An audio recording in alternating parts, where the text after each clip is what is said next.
Good morning बच्चों।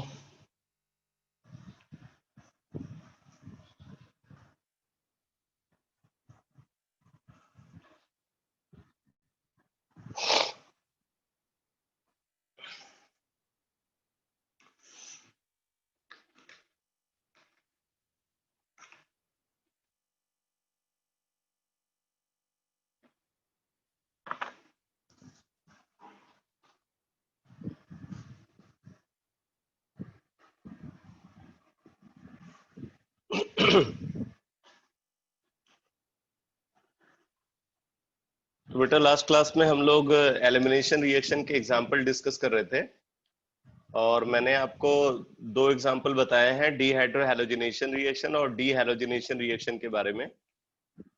अभी मैं पहले कुछ और एग्जाम्पल्स डिस्कस करूंगा एलिमिनेशन रिएक्शन पे बेस्ड, जो एल्कीन के मेथड ऑफ प्रिपरेशन में भी इन्वॉल्व है, और उसके बाद फिर हम लोग क्वेश्चन सॉल्व करेंगे हिमांशु पांडे बुक से।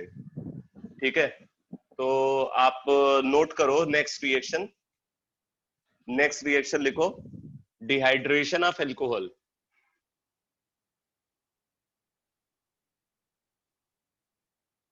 Dehydration of alcohol.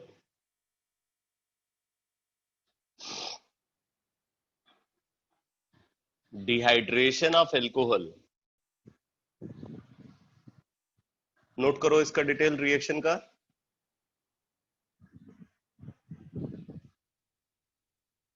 when alcohol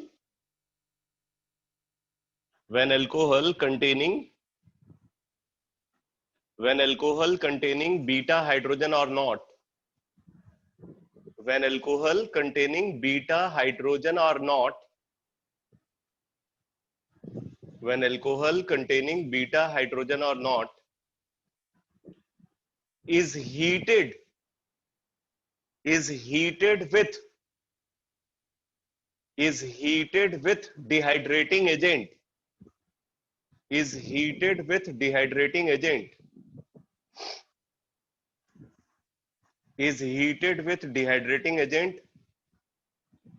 such as some protonic acids,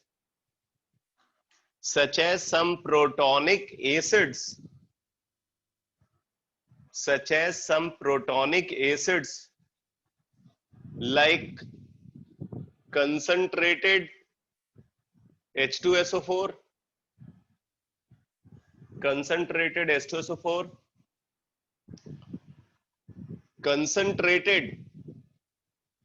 H3PO4, concentrated H3PO4, concentrated KHSO4, etc. Concentrated KHSO4, etc. at temperature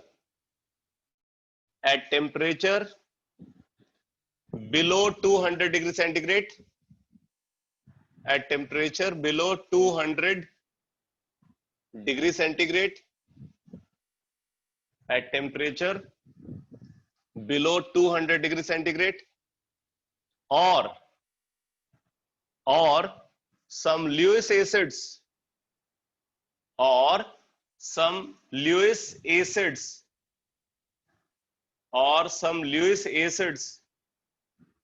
like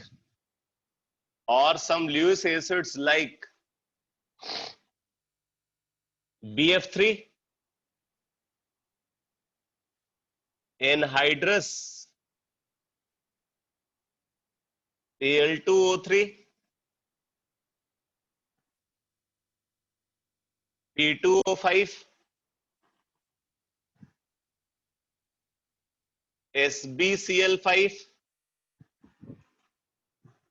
SbCl5,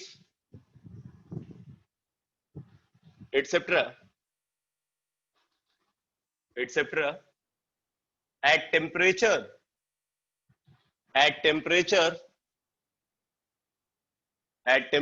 greater than 350 degrees centigrade, at temperature greater than 350 degrees centigrade.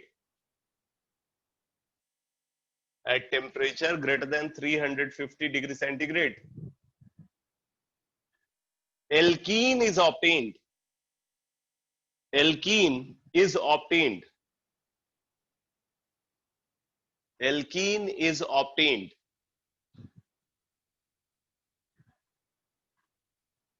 आगे लिखो बेटा. Reaction best proceed through E1 mechanism. Reaction best proceed through E1 mechanism. Reaction best proceed through E1 mechanism.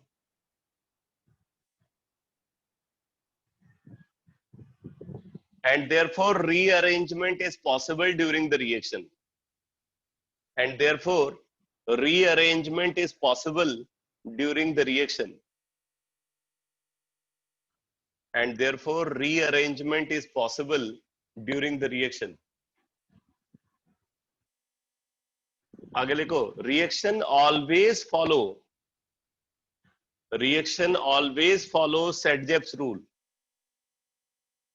Reaction always follow Sedgwick's rule.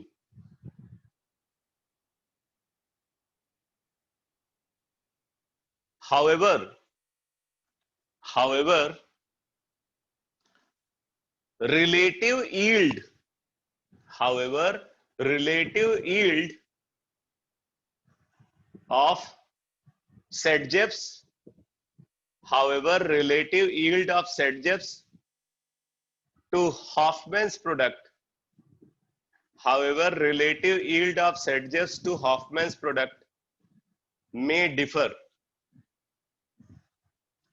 relative yield of Sedgwick's to Hoffman's product, may differ.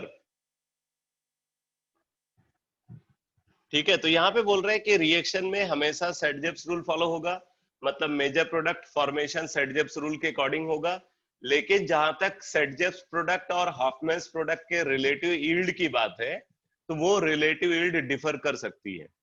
ठीक है, अब यहाँ पे एक बात आप समझ लेना कि जो सेडजेव्स प्रोडक्ट होता है वो ज्यादा स्टेबल होता है. सेडजेव्स प्रोडक्ट ज्यादा स्टेबल होता है बिकॉज उसके हाइपर कंजुगेटिंग स्ट्रक्चर ज्यादा होते हैं. हॉफमैन्स प्रोडक्ट रिलेटिवली कम स्टेबल होता है. इसका मतलब है कि अगर रिएक्शन को हम रिलेटिवली लो टेम्परेचर पे करा रहे हैं, अगर रिएक्शन को हम लो टेम्परेचर पे परफॉर्म कर रहे हैं, तो लो टेम्परेचर पे सेडजेव्स प्रोडक्ट ज्यादा बनेगा. लेकिन अगर रिएक्शन को हम हायर टेम्परेचर पे कराएंगे तो हॉफमैन्स प्रोडक्ट की रिलेटिव यील्ड इंक्रीज कर जाएगी. ठीक है, इस बात को आप लिख लेना, बहुत इंपॉर्टेंट पॉइंट है, नोट में लिखो इसको.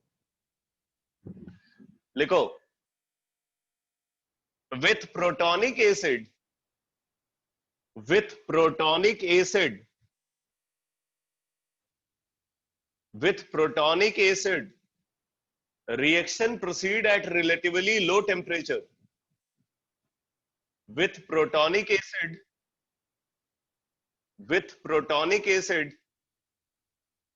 reaction proceed at relatively low temperature. With protonic acid reaction proceed at relatively low temperature. Under such condition,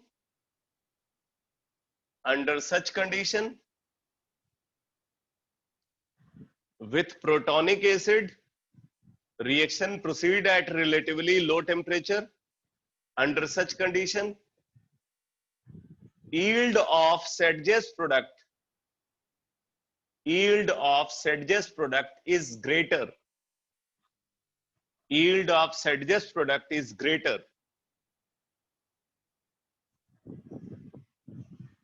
लिखो, however with Lewis acid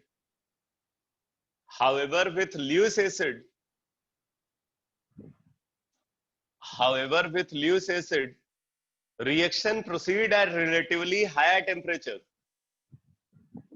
However with Lewis acid reaction proceed at relatively higher temperature.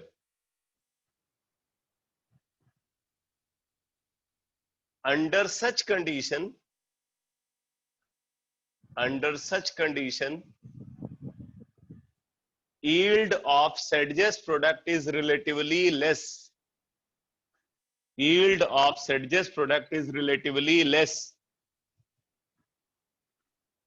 यानी कि ये समझ लेना बेटा कि अगर Lewis acid catalyst को यूज किया जा रहा है डिहाइड्रेशन के लिए एक तरफ, और दूसरी तरफ प्रोटोनिक एसिड कैटलिस्ट को यूज किया जा रहा है फॉर डिहाइड्रेशन, तो प्रोटोनिक एसिड्स के साथ जो सेडजेस प्रोडक्ट है उसकी रिलेटिव यील्ड ज्यादा होगी, और ल्यूइस एसिड कैटलिस्ट के साथ सेडजेस प्रोडक्ट की रिलेटिव यील्ड कम होगी। ध्यान देना, अगर मैं रिलेटिव यील्ड की बात कर रहा तो रिलेटिव यील्ड का मतलब ये नहीं है कि यहाँ पे हॉफमैन्स प्रोडक्ट मेजर प्रोडक्ट हो जाएगा और यहाँ पे सेडजेस प्रोडक्ट मेजर प्रोडक्ट हो जाएगा।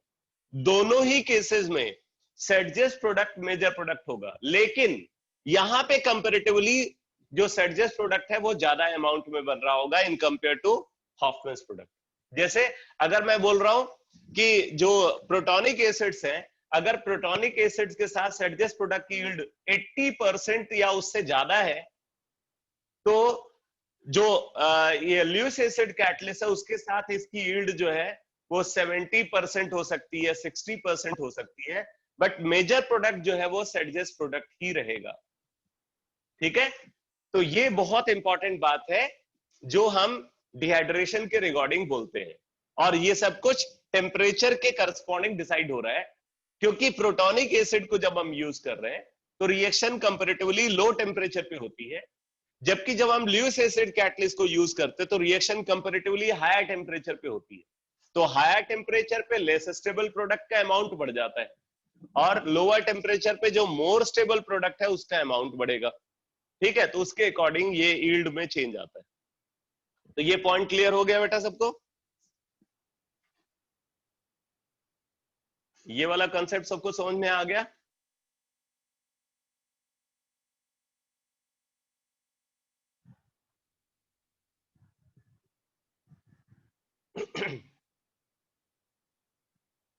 अच्छा, एक बात और इंपॉर्टेंट है, जैसे हम डिहाइड्रेशन करा रहे हैं तो डिहाइड्रेशन टेम्परेचर डिपेंड किस बात पे कर रहा है? तो dehydration temperature dehydration temperature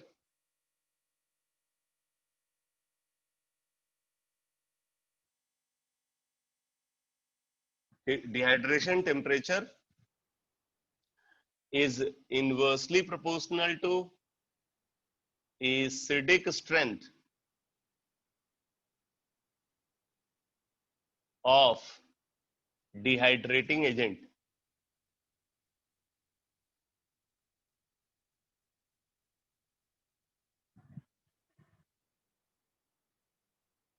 dehydrating agent का एसिडिक स्ट्रेंथ जितना ज्यादा होगा, डिहाइड्रेशन टेम्परेचर उतना कम होगा। ठीक है, dehydration temperature is inversely proportional to acidic strength of dehydrating agent. ठीक है, एक तो इस पे डिपेंड करेगा डिहाइड्रेशन टेम्परेचर। दूसरा फैक्टर है dehydration temperature is inversely proportional to concentration of dehydrating agent।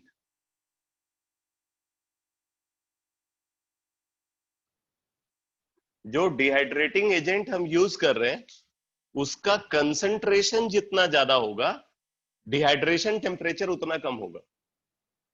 जैसे मान लो कि अगर हम कंसंट्रेटेड H2SO4 को डिहाइड्रेटिंग एजेंट के फॉर्म में यूज करते हैं, अब एक केस में हमने 60% H2SO4 यूज किया है, और दूसरे केस में अगर हम 80% H2SO4 को यूज कर रहे हैं, तो 80% H2SO4 को यूज करने पे वही डिहाइड्रेशन रिएक्शन लोअर टेम्परेचर पे होगी, और 60% H2SO4 को यूज करने पे सेम रिएक्शन हायर टेम्परेचर पे होगी।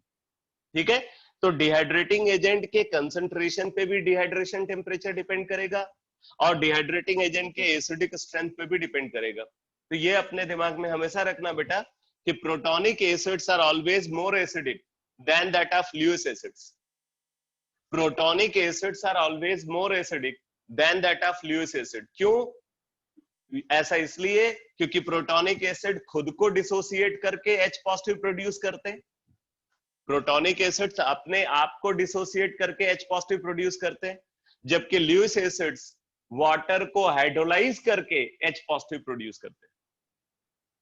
दे make solution acidic through hydrolysis of water, ठीक है, they make solution acidic through hydrolysis of water and they make solution acidic by dissociating itself. तो इस वजह से ऐसा होता है।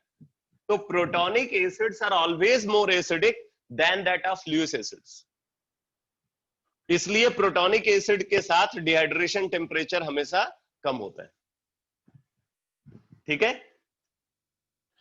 एक फैक्टर और है जो डिहाइड्रेशन टेम्परेचर को गवर्न करता है, वो है कि अगर मान लो हम डिफरेंट एल्कोहल को यूज कर रहे हैं, सेम डिहाइड्रेटिंग एजेंट है, सेम कंसंट्रेशन हम डिहाइड्रेटिंग एजेंट का यूज कर रहे हैं, लेकिन एल्कोहल बदल रहे हैं, तो जो एल्कोहल जितना स्टेबल कार्बोकेटायन को फॉर्म करेगा, डिहाइड्रेशन उतने कम टेम्परेचर पे होगा, ठीक है। तो dehydration temperature is inversely proportional to stability of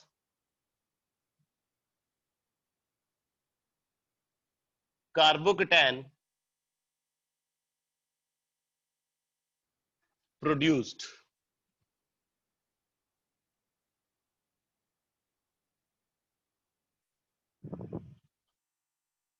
Dehydration temperature is inversely proportional to stability of carbocation produced. ठीक है, तो ये कॉन्सेप्ट्स हैं जो डिहाइड्रेशन टेम्परेचर को गवर्न करते हैं। डिहाइड्रेशन टेम्परेचर अगर कम होगा तो जो ये सेडजेस प्रोडक्ट है, सेडजेस प्रोडक्ट ज्यादा अमाउंट में बनेगा, और डिहाइड्रेशन टेम्परेचर अगर ज्यादा होगा तो सेडजेस प्रोडक्ट कम अमाउंट में बनेगा, ठीक है। तो ये सारा डिस्कशन समझ में आ गया बेटा। ये डिहाइड्रेशन टेम्परेचर की जो डिपेंडेंसी है अलग अलग फैक्टर पे क्लियर हुई।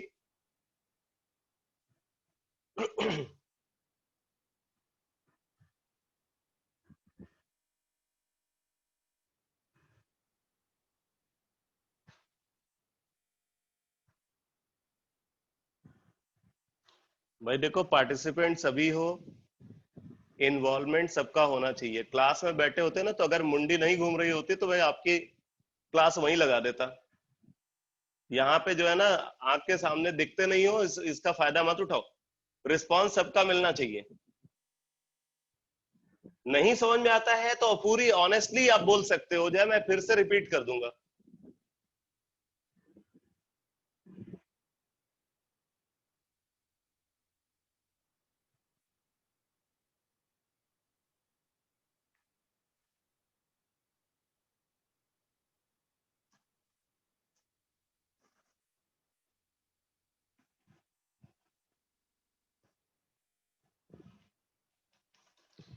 किसी भी कॉन्सेप्ट को आप कितना एफिशिएंटली आगे अप्लाई कर पाओगे, उसका पहला स्टेप यही है। अब पहला स्टेप क्या, फाइनल स्टेप भी इसी को बोल सकते हो, क्योंकि अगर यहीं पे आपने ढंग से नहीं सीखा ना, तो फिर आगे तो कुछ हो ही नहीं सकता।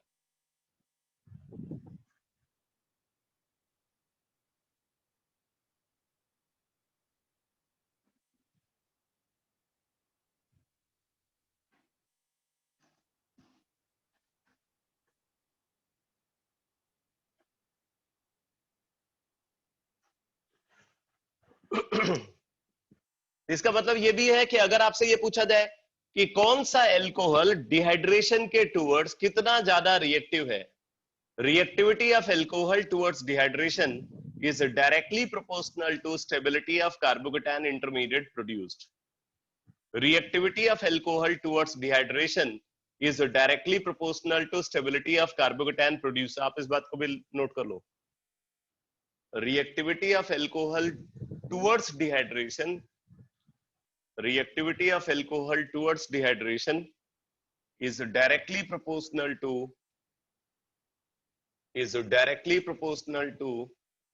stability of carbocation intermediate produced.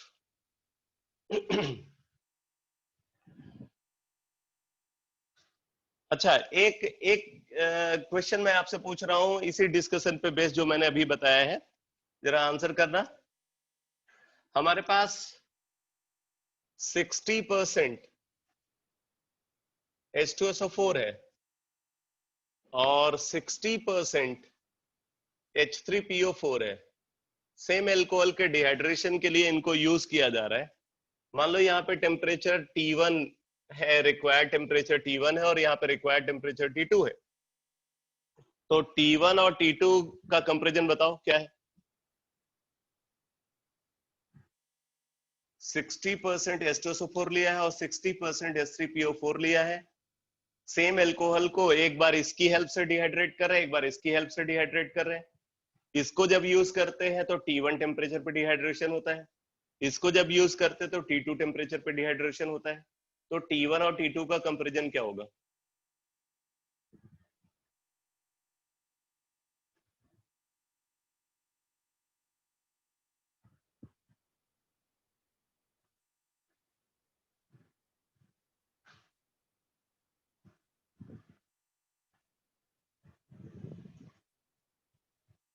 T2 is greater than T1।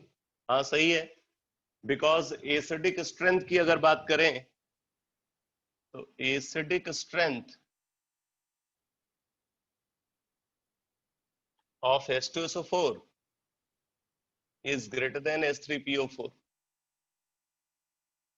तो इस वजह से T1 H2SO4 के साथ टेम्परेचर कम रिक्वायर्ड होना चाहिए। T1 is less than T2। अगर यही अनइक्वल स्ट्रेंथ ले लेते तो फिर आपको सर्टेनिटी के साथ नहीं बोल सकते थे। ठीक है, इसीलिए मैंने सेम स्ट्रेंथ लिया हुआ है दोनों का।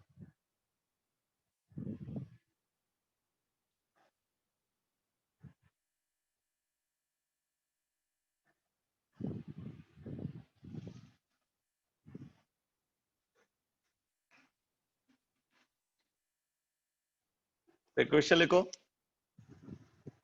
Arrange the following alcohol, arrange the following alcohol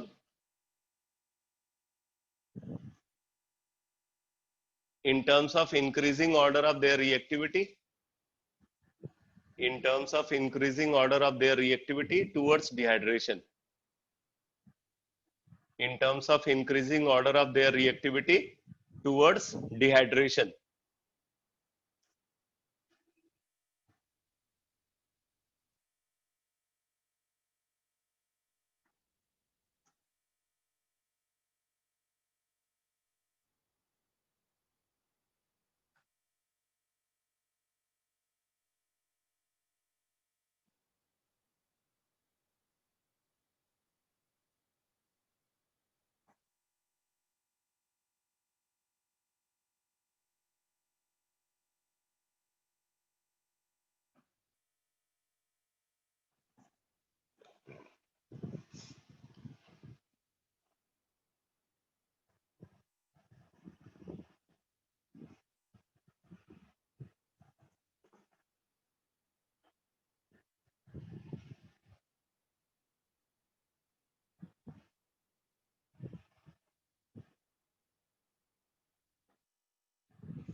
इनका रिएक्टिविटी ऑर्डर डिहाइड्रेशन के टुवर्ड्स क्या होगा।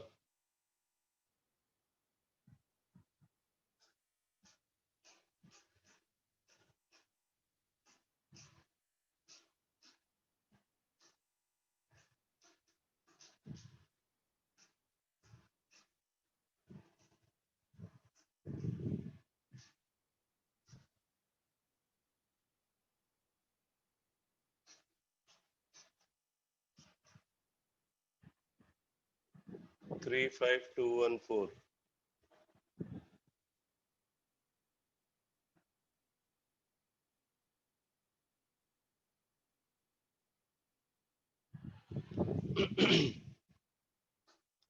देखो यहाँ पे डायरेक्टली फॉर्म्ड कार्बोकेटायन ये बनेगा, यहाँ पे कार्बोकेटायन ये बनेगा, यहाँ पे कार्बोकेटायन ये बनेगा, यहाँ पे कार्बोकेटायन ये बनेगा, और यहाँ पे कार्बोकेटायन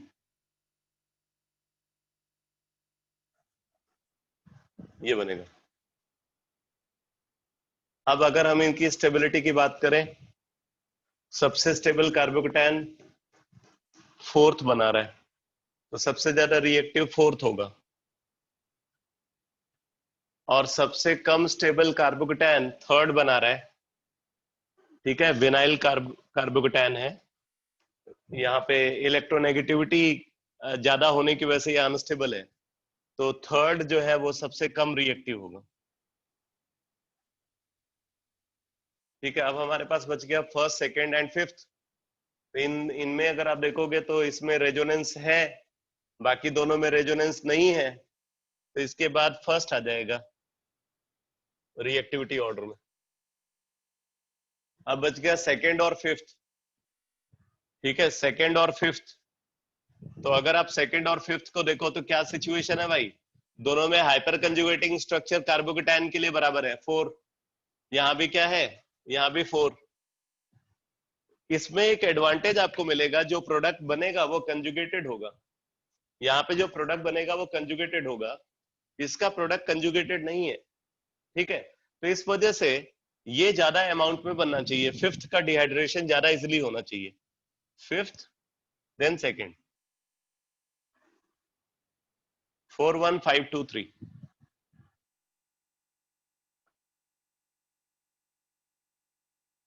क्लियर हुआ बेटा?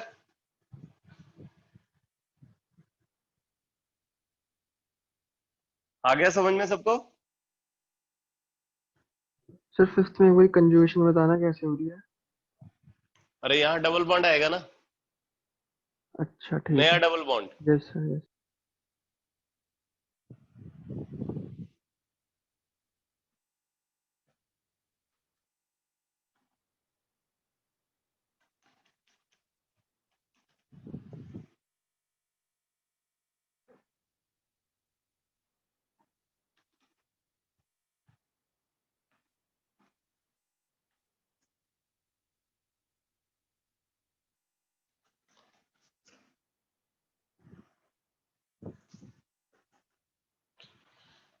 एक ऐसा रिएजेंट है जिसके साथ अगर डिहाइड्रेशन कराएं तो हॉफमैन्स प्रोडक्ट मेजर प्रोडक्ट होता है।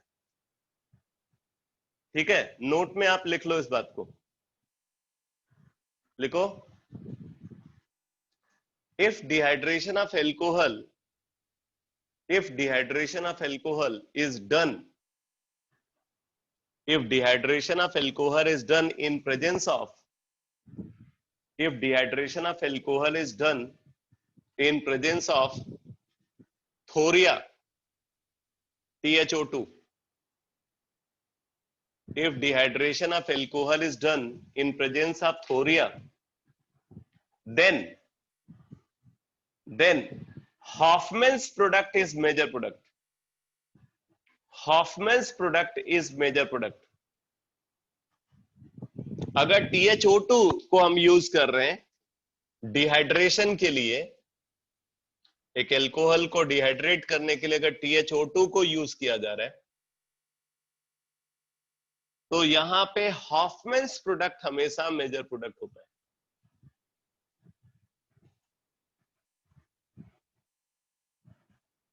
और मैं आपको बताऊं कि ऐसा इसलिए है क्योंकि यहां पे मैकेनिज्म रिएक्शन की बदल जाती है, मैकेनिज्म E1CB हो जाती है। रिएक्शन की मैकेनिज्म जो है वो E1CB हो जाती है। कैसे हो जाती है? ये जो थोरिया है, थोरिया एक बेसिक ऑक्साइड है। थोरिया क्या है? It is a basic oxide. तो बेसिक ऑक्साइड होने की वजह से बेस कैटेलाइज्ड डिहाइड्रेशन होने लगता है, और जो बेस कैटेलाइज्ड डिहाइड्रेशन होता है ये हमेशा E1CB मैकेनिज्म को फॉलो करता है। ठीक है, तो इस इंफॉर्मेशन को भी लिख लेना, लिखो, acid catalysed dehydration always follow E1 mechanism, acid catalyzed dehydration always follow E1 mechanism, whereas base catalyzed dehydration always follow E2 mechanism, E1 CV mechanism. Whereas base catalyzed dehydration always follow E1 CB mechanism. Acid catalyzed dehydration always follow E1 mechanism, whereas base catalyzed dehydration always follow E1 CB mechanism. ठीक है, जब E1 CB mechanism को reaction follow करेगी तो वहां पे rearrangement नहीं होगा, बट अगर जब वो E1 mechanism को फॉलो करेगी तो वहां पे रीअरेंजमेंट होगा। तो ये याद रखना, ये बड़ा इंपॉर्टेंट जो है रिएजेंट है, लेकिन जब हम इसको यूज करते हैं तो हॉफमैन्स प्रोडक्ट मेजर प्रोडक्ट होता है।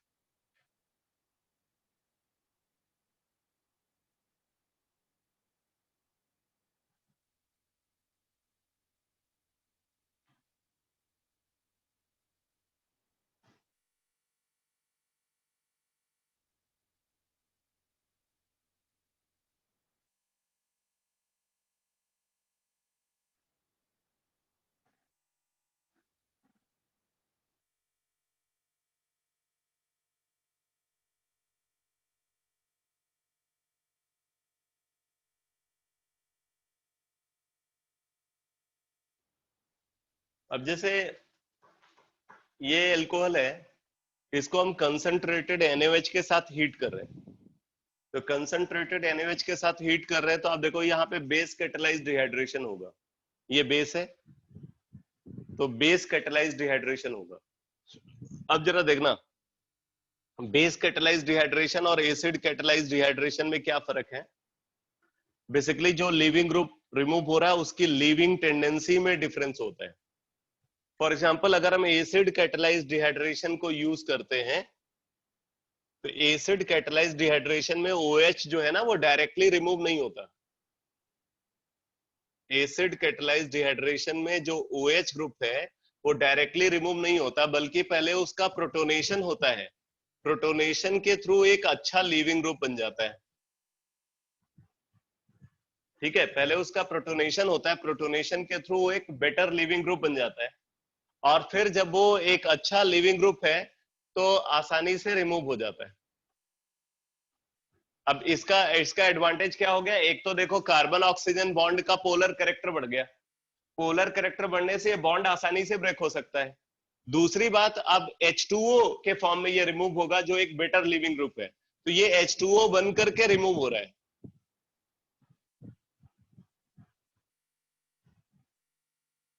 फिर उसके बाद क्या होगा, फिर H पॉजिटिव रिमूव होगा और एल्कीन बन जाएगा।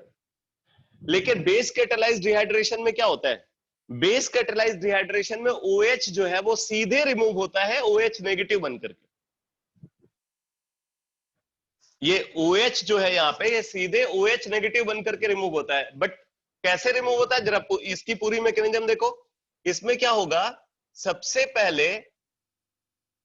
सबसे पहले जो हाइड्रोक्सिल आयन है यानी कि बेस एनायन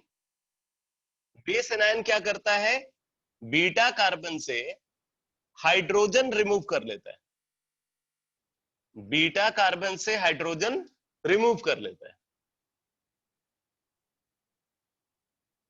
तो कार्बन आयन बन जाएगा।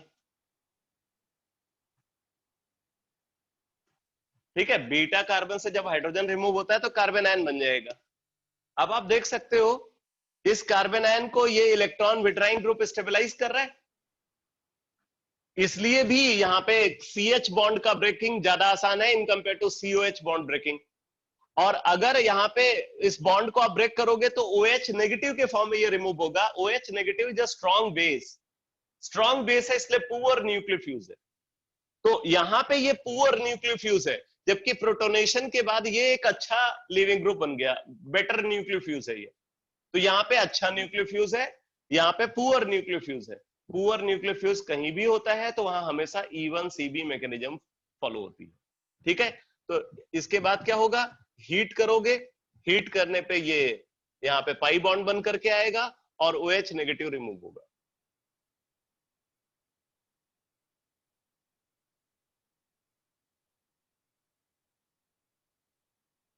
इस तरीके से रिएक्शन प्रोसीड करेगी। यहाँ पे फाइनल स्टेप में H पॉजिटिव रिमूव होगा सेट-जेव्स रूल के अकॉर्डिंग और उससे ये प्रोडक्ट बनेगा। ये मैंने आपको दोनों मैकेनिज्म में जो डिफरेंस है वो बता रहा हूं।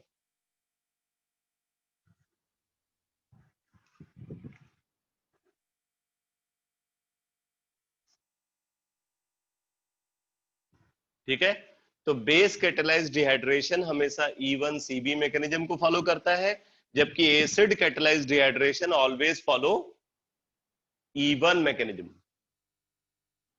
Acid catalysed dehydration always follow E1 mechanism. तो ये दोनों मैकेनिज्म क्लियर हो गई बेटा, दोनों का डिफरेंस समझ में आ गया।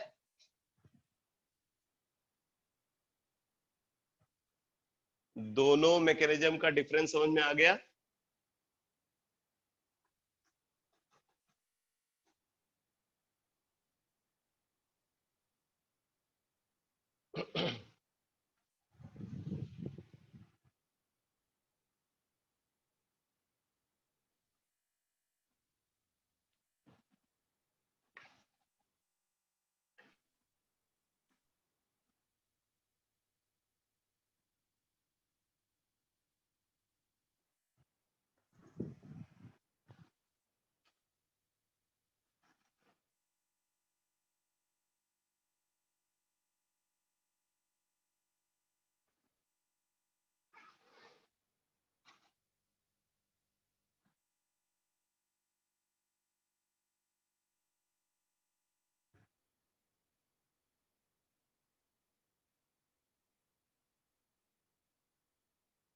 बताओ क्या प्रोडक्ट बनेगा।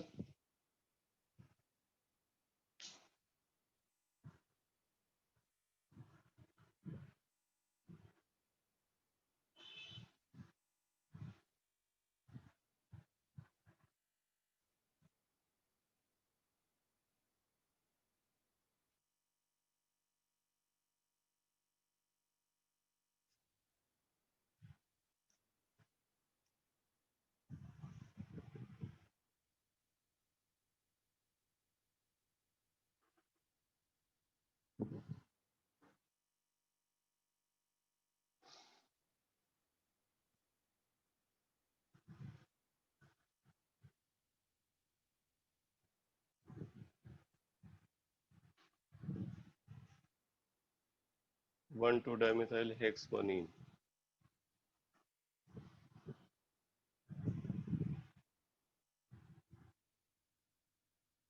सर, जो अभी हमने लास्ट एग्जांपल करा है OH वाला जिसमें बेस कैटलाइज था, उसमें हम वो वाला प्रोडक्ट नहीं बनाएंगे हॉफमैन्स वाला? क्योंकि E1CB कर रहे हैं, हमने तो सेट-जेव्स वाला बनाया है। नहीं, वो बात सही है, बट ये है कि वहां पे जो मोस्ट एसिडिक हाइड्रोजन है ना वो रिमूव होगा, तो वो हाइड्रोजन वही होगा जो विड्राइंग ग्रुप के एडजेसेंट वाला है। वो विड्राइंग ग्रुप के होने का इफेक्ट है। अगर विड्राइंग ग्रुप नहीं होता फिर आपको हाफमैन्स प्रोडक्ट पे जाना होता। और वैसे भी देखो ना कि वहां पे प्रोडक्ट रिएक्टेंट के अंदर पहले से एक डबल बॉन्ड प्रेजेंट है, तो नया डबल बॉन्ड उसके कंजुगेशन में होना चाहिए। समझ में आ रहा है कि नहीं? Yes sir. Conjugation rule.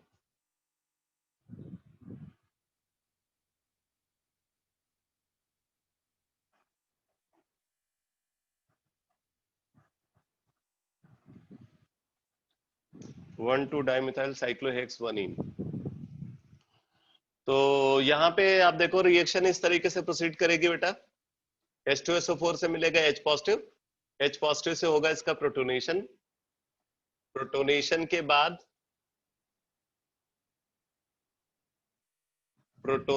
के बाद ये वाटर रिमूव होकर के यहां से ये कार्बोकेटायन बन जाएगा। यहाँ पे रिंग एक्सपेंशन की कंडीशन फुलफिल हो रही है, तो आगे रिंग एक्सपेंशन हो जाएगा। इसमें अब देखो ये अल्फा है कार्बोकेटायन के रेस्पेक्ट में, ये बीटा है और एक बीटा इधर भी है, ये वाला बीटा प्राइमरी अल्काइल बन करके माइग्रेट करेगा, ये वाला बीटा सेकेंडरी अल्काइल बन करके माइग्रेट करेगा। सेकेंडरी अल्काइल का माइग्रेटरी एप्टीट्यूड ज्यादा होता है, ठीक है, तो इस वजह से ये इस तरीके से माइग्रेट करेगा। माइग्रेशन के बाद अगर आप देखो, माइग्रेशन के बाद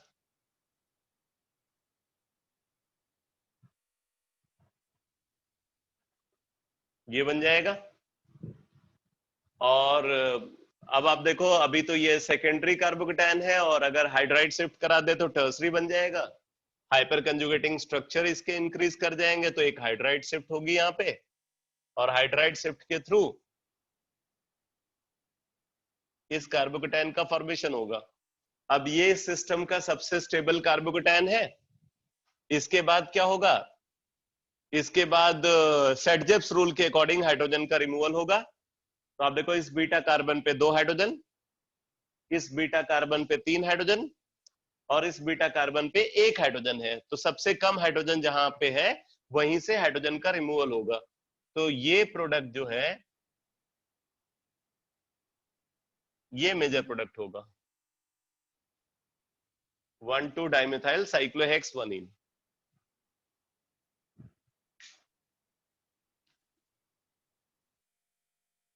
1,2-डाइमिथाइल साइक्लोहेक्स-1इन is the major product.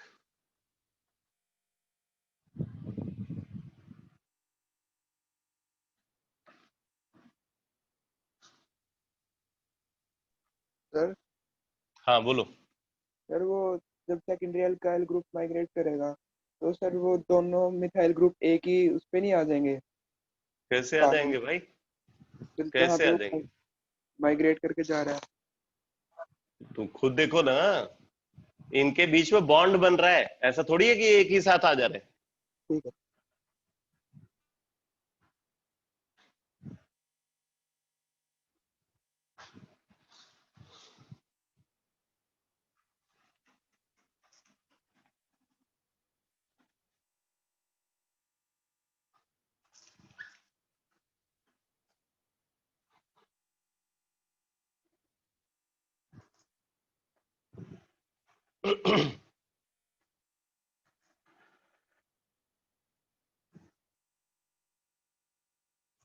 अब देखो, अगर हमें एल्कोहल की ऑर्डर ऑफ रिएक्टिविटी बतानी है तो वो हम बता सकते हैं कार्बोकेटायन की स्टेबिलिटी के बेसिस पे, ठीक है।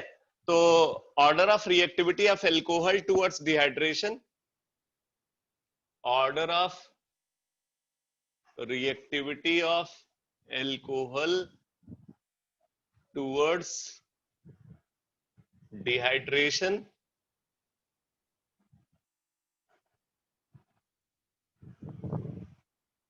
क्या है, सबसे ज्यादा रिएक्टिव होगा टर्सरी अल्कोहल,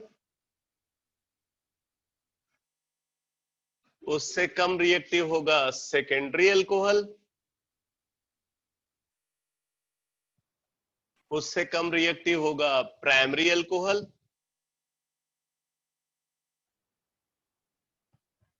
ठीक है। टर्सरी अल्कोहल सबसे ज्यादा रिएक्टिव होगा और प्राइमरी अल्कोहल सबसे कम रिएक्टिव होगा। अगर हम सैचुरेटेड अल्कोहल की बात करते हैं तो tertiary alcohol is most reactive and primary alcohol is least reactive. अब देखो, इसमें क्या है, इसमें टर्सरी अल्कोहल इतना ज्यादा रिएक्टिव होता है डिहाइड्रेशन के टुवर्ड्स कि कई बार ये बिना डिहाइड्रेटिंग एजेंट के भी डिहाइड्रेट कर जाता है सिंपली हीटिंग के थ्रू, ठीक है। जबकि अब जैसे एक रिएजेंट को हम कंसीडर करते हैं जिसको बोलते हैं कॉपर।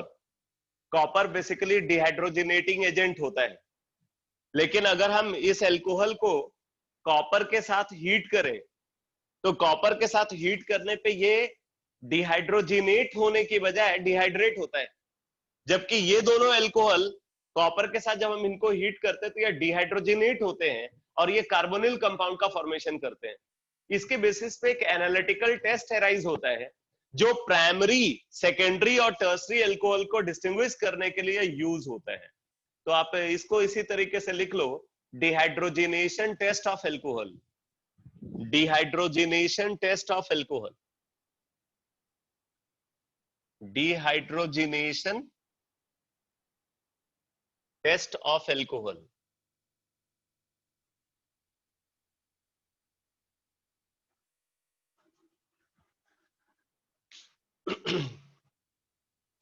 अच्छा बेटा देखो, एक बात मैं आप सभी को बता दूं, ऑर्गेनिक केमिस्ट्री में जैसे जैसे टॉपिक चल रहा है ना, साथ के साथ काम करते रहो, नहीं तो लास्ट में फिर आपको मुसीबत होगी। ठीक है, फिर पता चला कि आप जो है 20 दिन 25 दिन महीने जो है लेकर के सिर्फ ऑर्गेनिक केमिस्ट्री को कर रहे हो, तो ऑब्वियसली उससे जो है दूसरा पार्ट जो होगा ना केमिस्ट्री का या अदर सब्जेक्ट का, वो अफेक्टेड होगा। इसलिए मैं बोल रहा हूं कि जैसे जैसे टॉपिक चलता जा रहा है उसी के साथ आप अपना पूरा 100% एफर्ट लगाते जाओ ऑर्गेनिक केमिस्ट्री में। और ये इधर जो है अगर आप कंफर्टेबल रहोगे ना, तो फिर आपका कॉन्फिडेंस लेवल पूरा केमिस्ट्री में जो है अच्छा रहेगा, नहीं तो फिर बड़ी दिक्कत आ जाती है। अभी रिएक्शन केमिस्ट्री इनिशियल स्टेज पे है, यहीं से पकड़ करके रखो तो आप एंड तक जो है इसको ढंग से फिनिश कर पाओगे। और इस पर्टिकुलर ईयर में एक प्रॉब्लम ये भी है कि आपका सिलेबस जो है, वैसे तो मैं नॉर्मली जो है अक्टूबर एंड तक फिनिश कर देता हूं, लेकिन इस बार मुझे लगता है कि जो है नवंबर एंड तक जो है ये जाना ही है, हो सकता हो एक आध हफ्ते और आगे खिसक सकता है। ठीक है, तो सिलेबस डिले होगा। सिलेबस डिले होगा तो आपको उतना टाइम नहीं मिल पाएगा जितना नॉर्मली जो है मेरे स्टूडेंट्स को मिल पाता था। तो ऐसे सिचुएशन में एकदम साथ के साथ जो टॉपिक चल रहा है उस पर पूरा कंप्लीट कमांड रखते हुए बेटा काम करते चलो। एल्केन फिनिश हो गया तो एल्केन में अब कोई लूप होल नहीं होना चाहिए, एल्केन की कोई भी प्रॉब्लम आए आप सॉल्व करने की सिचुएशन में आपको होना चाहिए। और उसी तरीके से एल्कीन अब चल रहा है तो एल्कीन पे पूरा कमांड होना चाहिए।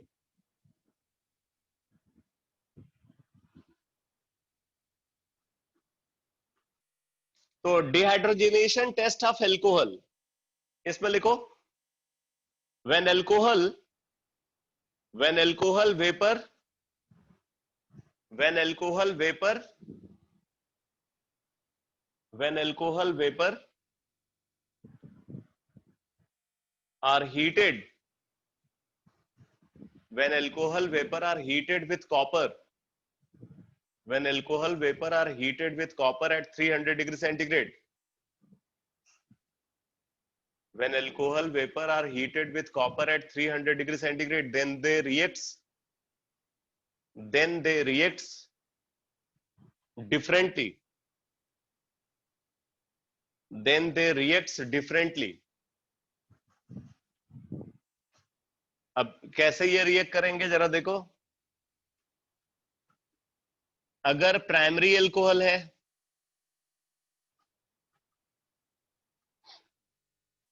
प्राइमरी एल्कोहल को कॉपर के साथ 300 डिग्री सेंटीग्रेड पे हीट कर रहे हैं, तो एल्डिहाइड बन जाता है एंड हाइड्रोजन, ये डिहाइड्रोजनेट होकर के एल्डिहाइड में कन्वर्ट हो जाता है। सेकेंडरी एल्कोहल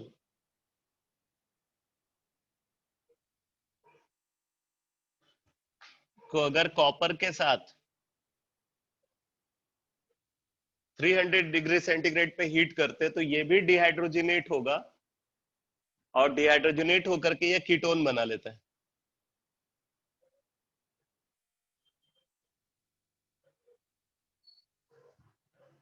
अब बात आती है टर्सरी अल्कोहल की। अगर हम टर्सरी अल्कोहल को कंसीडर कर रहे हैं,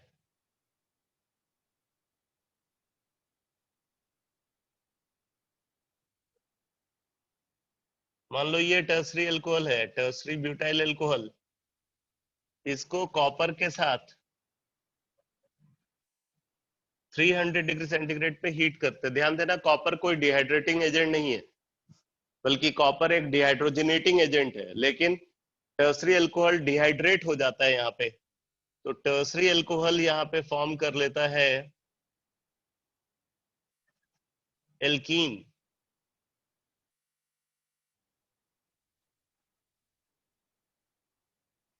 तो इस तरीके से आप देखो तीन अलग अलग प्रोडक्ट का फॉर्मेशन कर रहे हैं।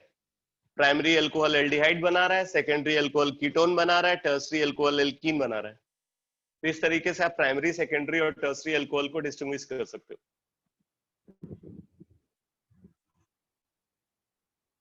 ठीक है, तो इस रिएक्शन को डिहाइड्रोजनेशन टेस्ट ऑफ अल्कोहल बोलते हैं, जो कि प्राइमरी, सेकेंडरी और टर्सरी अल्कोहल को डिस्टिंग्विश करने के लिए यूज होता है।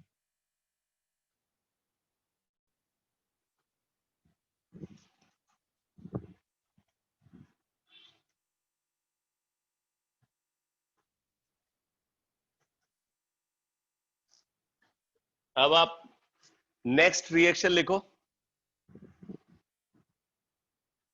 नेक्स्ट रिएक्शन देखो, तीन जो मोस्ट इंपॉर्टेंट रिएक्शन थी एल्कीन के प्रिपरेशन के लिए, वो मैंने डिस्कस कर दिया है। कौन सी तीन reaction? Dehydrohalogenation of alkyl halide, dehalogenation of dihalide and dehydration of alcohol. अब इसके बाद मैं कुछ रिएक्शंस आपको बता रहा हूं जो कॉमन रिएक्शंस नहीं है, बट इन रिएक्शंस को डिस्कस करने का पर्पज मेरा क्या है वो मैं आपको बता देता हूं। पर्पज मेरा है कि जो मैकेनिज्म मैंने आपको बताया हुआ है, आप उस मैकेनिज्म को यहां पे अप्लाई कर पा रहे हो या नहीं कर पा रहे हो।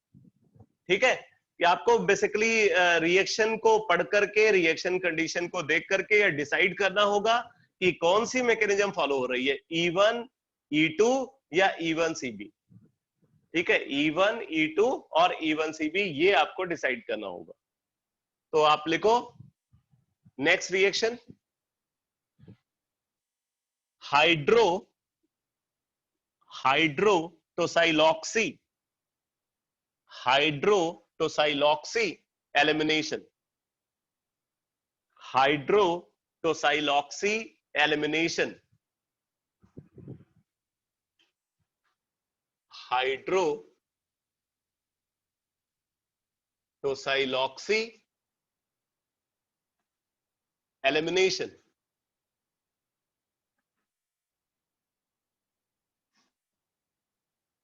देखो बेटा, यहां पे हम सल्फोनिक एस्टर को कंसीडर करते हैं।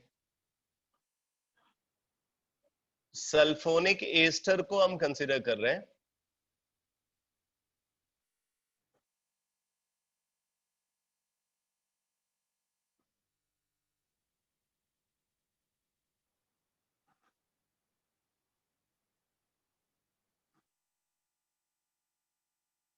ये सल्फोनिक एस्टर है, इसको हम बेस के साथ, एल्कोहलिक KOH के साथ, सोडामाइड के साथ, मेटल एल्कोक्साइड के साथ हीट कर रहे हैं। एल्कीन का फॉर्मेशन होता है। बताओ जरा यहां पे मैकेनिज्म क्या होनी चाहिए?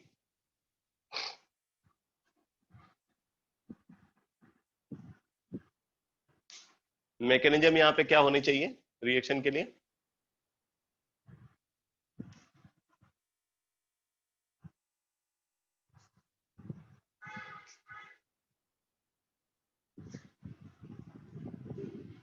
सबसे पहले आपको देखना चाहिए लीविंग ग्रुप कैसा है।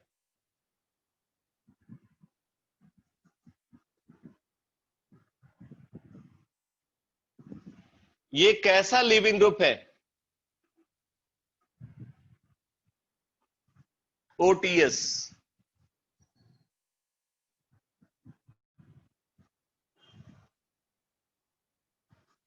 अब पता चला TS के बारे में नहीं पता है।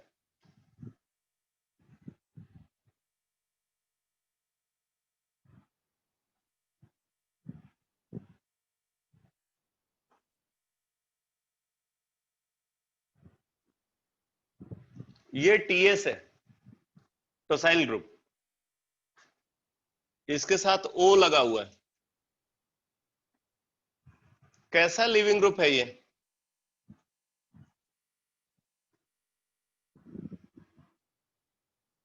गुड और बैड? हाँ, ये गुड न्यूक्लियोफ्यूज है, क्योंकि इसका कंजुगेट एसिड सल्फोनिक एसिड है which is a strong acid. इसका जो कंजुगेट एसिड है वो एक सल्फोनिक एसिड है। Sulfonic acids are strong acids, they are more acidic than that of sulphuric acids. ठीक है, तो ये एक गुड न्यूक्लियोफ्यूज है। और अगर गुड न्यूक्लियोफ्यूज है तो कौन सी मैकेनिज्म नहीं हो सकती बोलो? अगर गुड न्यूक्लियोफ्यूज प्रेजेंट है तो एलिमिनेशन की कौन सी मैकेनिज्म नहीं हो सकती? E1CB नहीं हो सकती। Very good. मतलब यहां पे E1CB मैकेनिज्म नहीं ऑब्जर्व होगी। फिर बताओ कौन सी मैकेनिज्म होगी?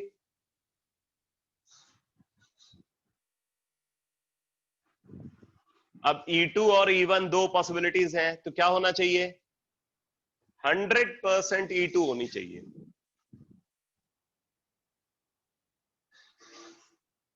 100% E2 मैकेनिज्म। ठीक है, तो इस तरीके से आपको चेक करना है। हाँ, स्ट्रॉन्ग बेस इज यूज्ड और beta hydrogen is required.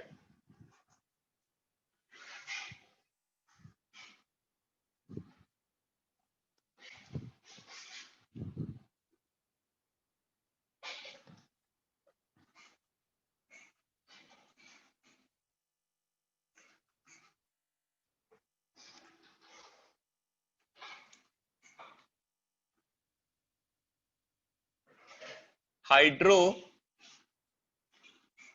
Alkoxy elimination.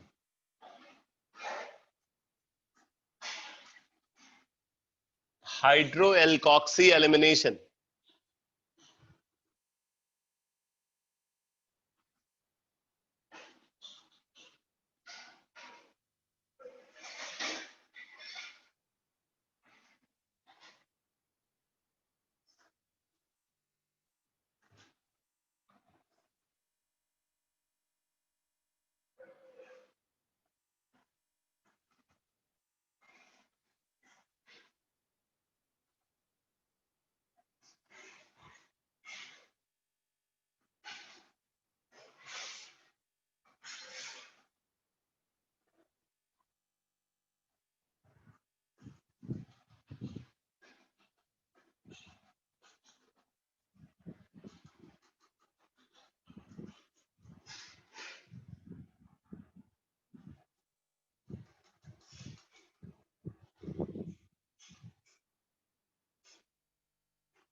बोलो बेटा।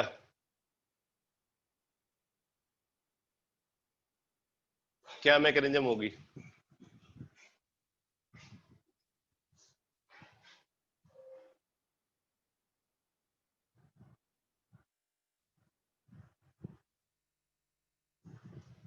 बैड न्यूक्लियोफ्यूज, सो E1CB। Very good, very good, सही है। यहां पे RO नेगेटिव न्यूक्लियोफ्यूज है। RO नेगेटिव जो है यहाँ पे न्यूक्लियोफ्यूज है, alkoxide ion. Alkoxide ion is a strong base, so poor nucleofuge. और पुअर न्यूक्लियोफ्यूज है तो E1CB मैकेनिज्म ही होनी चाहिए। इसमें अगर आप RLI को यूज कर रहे हैं तो R नेगेटिव मिलेगा। R नेगेटिव क्या करेगा? R नेगेटिव यहां से हाइड्रोजन को रिमूव करेगा, कार्बन आयन बनेगा, फिर ये यहां आएगा और एल्कोक्साइड आयन रिमूव होगा। ठीक है, तो मतलब अगर ये RLI को यूज कर रहे हैं तो RH बन जाएगा और इधर जो है RO negative Li positive lithium alkoxide. और अगर सोडामाइड को यूज करते हो तो NH2 नेगेटिव हाइड्रोजन रिमूव करेगा, अमोनिया, और इधर RONA। अगर आप NaH को यूज करते हो तो क्या बनेगा? H negative H positive remove करेगा, हाइड्रोजन गैस, और ये सोडियम एल्कोक्साइड। इस तरीके से बाई प्रोडक्ट्स फॉर्म होगी। तो ये हाइड्रो एल्कोक्सी एलिमिनेशन है। नेक्स्ट रिएक्शन लिखो।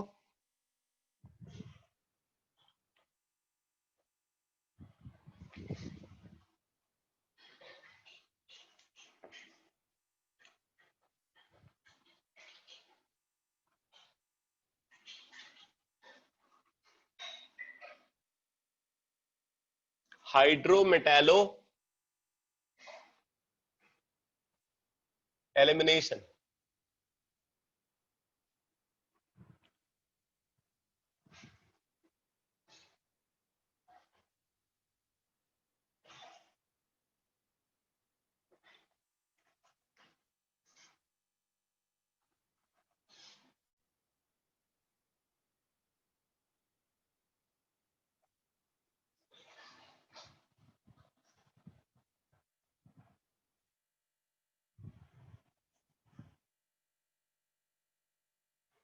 ये है रिएक्शन।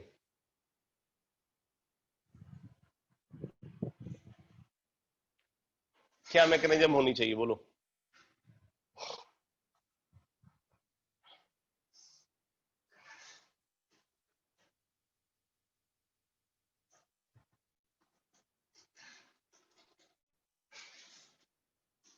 EI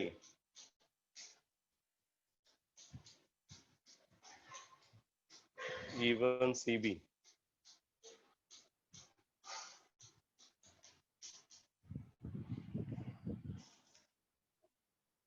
E2CB क्या होता है भाई पारस? E1CB इज करेक्ट आंसर, क्योंकि यहाँ पे ये मेटल पहले रिमूव होगा M पॉजिटिव बन करके, ये कार्बन आयन बन जाएगा, और फिर ये लोन पेयर यहाँ पाई बॉन्ड पेयर बन करके आएगा, H नेगेटिव रिमूव होगा। H नेगेटिव बहुत स्ट्रांग बेस है, वर्स्ट न्यूक्लियोफ्यूज, ठीक है? तो न्यूक्लियोफ्यूज बहुत ही खराब है यहाँ पे, इसलिए E1CB ही हो सकती है। तो E1CB मैकेनिज्म फॉलो होगी।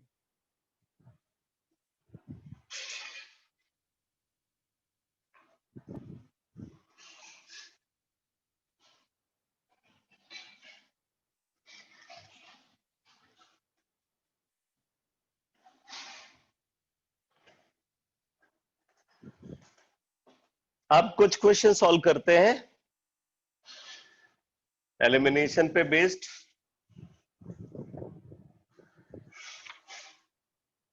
इसके जो क्वेश्चन है बेटा वो ये हिमांशु पांडे बुक में एल्काइल हैलाइड चैप्टर में गिवन है,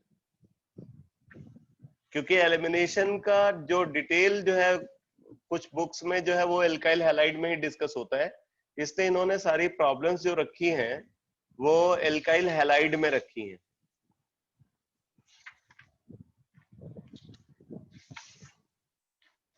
एल्काइल हैलाइड में अब मेरे पास तो पुराना एडिशन है, तो फिर भी आप ढूंढोगे मिल जाएगा। लेवल 2 में होना चाहिए क्वेश्चन, जो मैं अभी आपको क्वेश्चन कराऊंगा ये लेवल 2 में होना चाहिए।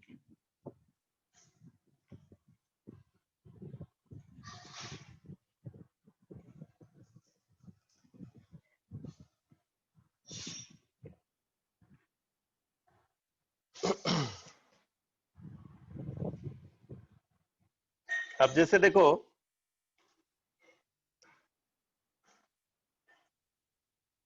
ये क्वेश्चन गिवन है,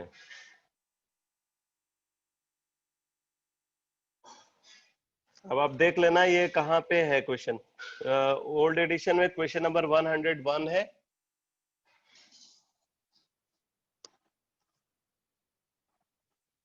एल्काइल हैलाइड में चेक करना इसको। ये एक एल्काइल ब्रोमाइड है, इसको वाटर के साथ हीट कर रहे हैं, वाटर के साथ हीट कर रहे हैं तो क्या प्रोडक्ट बनेगा? इन्होंने ये 4 ऑप्शन गिवन है।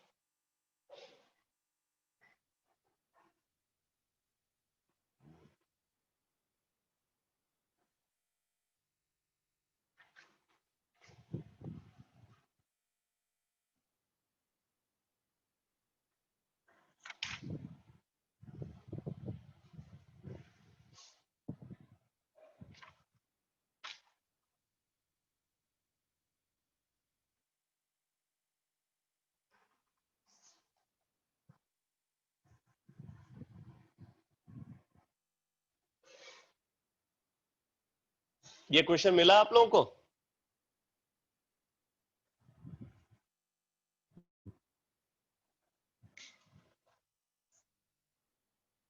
कौन सा क्वेश्चन नंबर क्या है?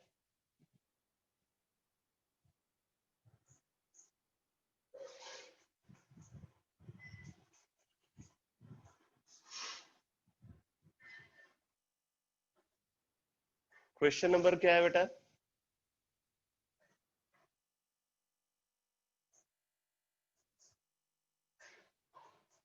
101।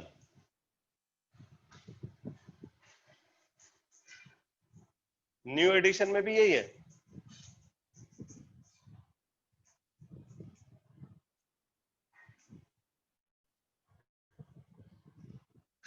अरे जब क्वेश्चन मिला तो क्वेश्चन नंबर बताने में इतना टाइम लग रहा है?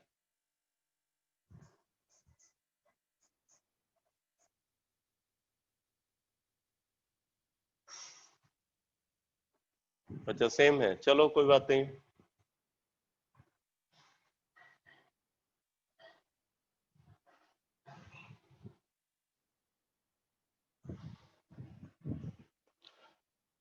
तो बताओ यहाँ पे क्या मैकेनिज्म क्या होनी चाहिए बेटा?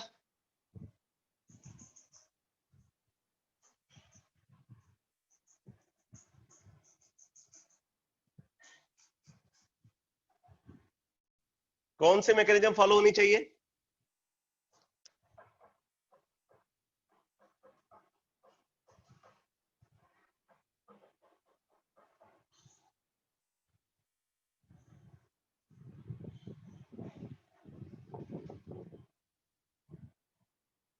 हाँ, E1 फॉलो होनी चाहिए। क्यों फॉलो होनी चाहिए समझो। ये टर्सरी एल्काइल हैलाइड है। टर्सरी एल्काइल हैलाइड मैंने बताया था कल की क्लास में। टर्सरी एल्काइल हैलाइड जो है वो E1 मैकेनिज्म के थ्रू प्रोसीड करता है। ठीक है, तो E1 मैकेनिज्म फॉलो होनी चाहिए। तो इस वजह से क्या होगा, यहाँ पे पहले ये कार्बोकेटायन बन जाएगा।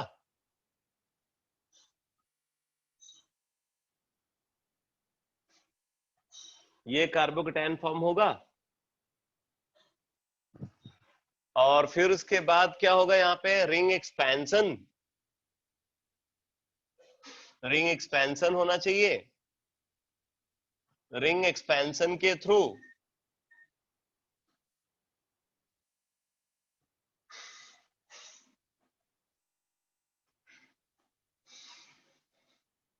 ये कार्बोकेटायन बनेगा और फिर यहाँ पे फिर से एक रीअरेंजमेंट होगा।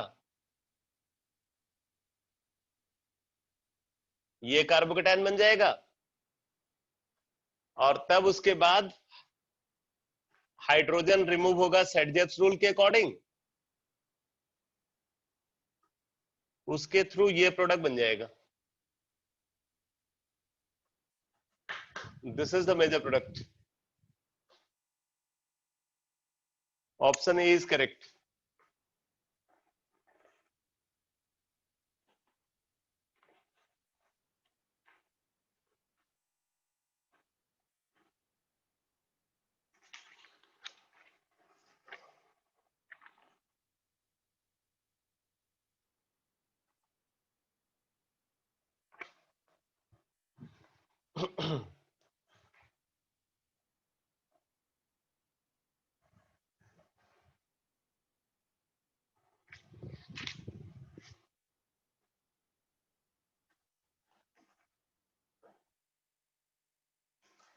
इसके बाद वाला क्वेश्चन को देखना जरा।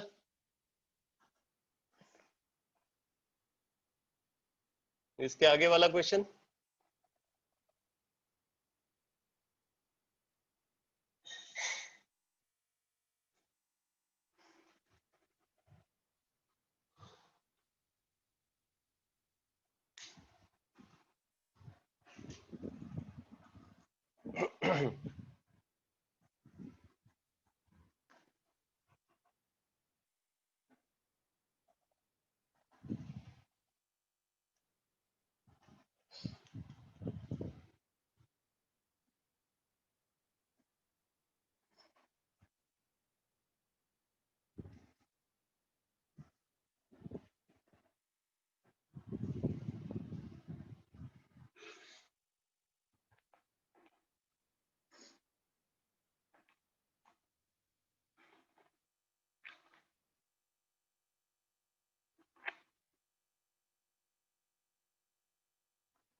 कैसे प्रोसीड करना चाहिए इस रिएक्शन को?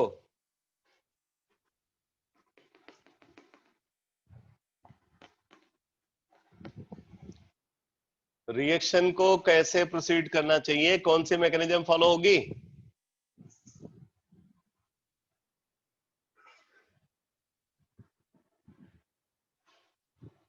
देखो E2 के लिए मैंने बताया था पोलर एप्रोटिक सॉल्वेंट होना चाहिए।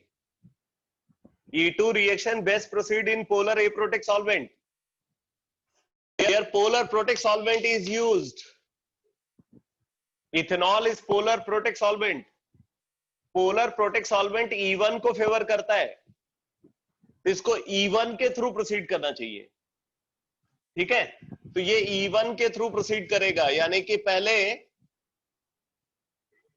पहले ये कार्बोकेटायन बन जाएगा, फिर रीअरेंज हो करके ये कार्बोकेटायन बन जाएगा, और फिर सेटजेप्स रूल के अकॉर्डिंग ये प्रोडक्ट बन जाएगा।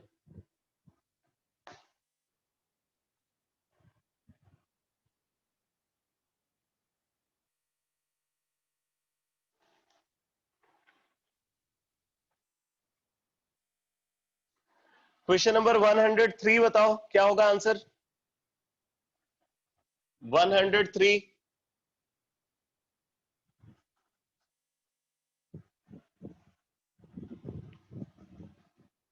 which of the following cannot undergo E2 reaction? पूरा लॉजिकली जो है एक्सप्लेन करना है इसको।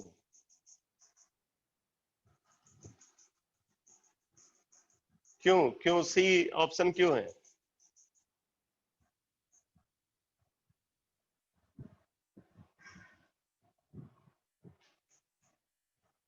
No beta hydrogen, very good.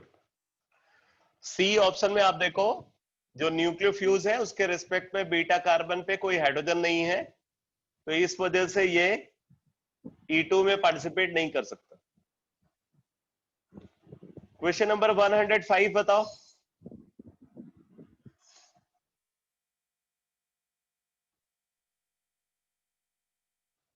One 105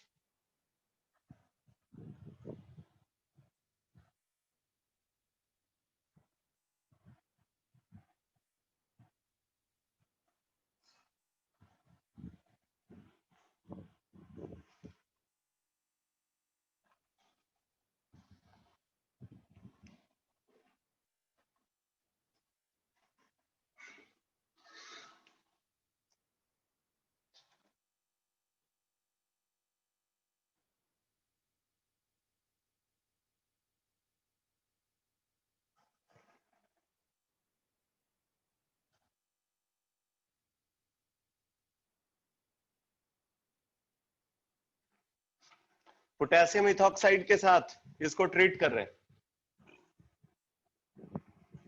क्या प्रोडक्ट बनेगा?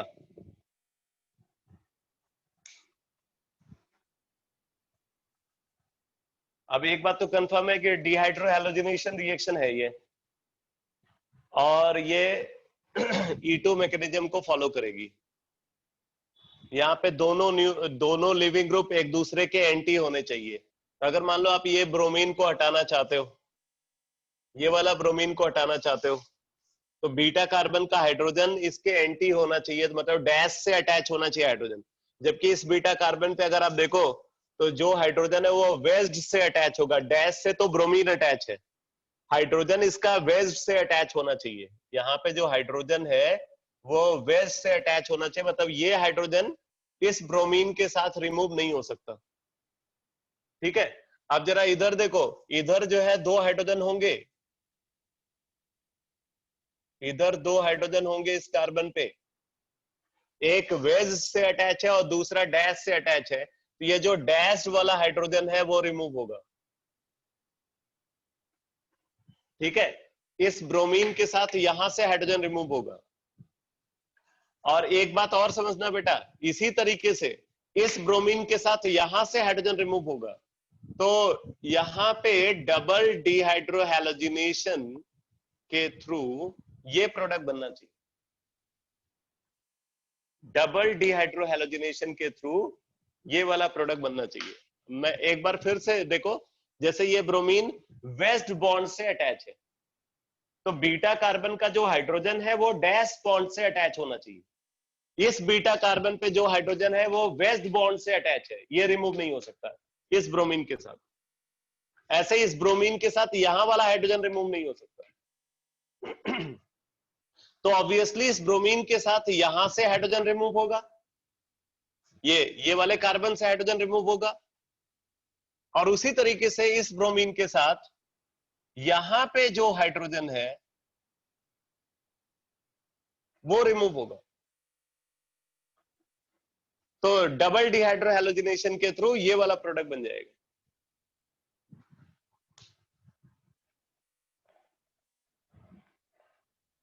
सर इधर हमें सॉल्वेंट देख के पता चला था कि डिहाइड्रोहैलोजिनेशन होगा। मेटल एल्कोक्साइड, हाँ उससे ही पता चलेगा ना। हाँ।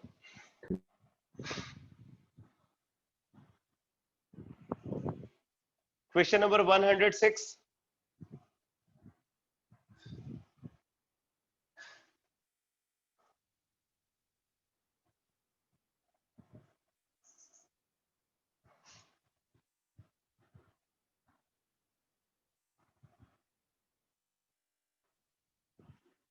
या तो मैंने लिख दिया था बेटा, ऑप्शन की बात कर रहे हो?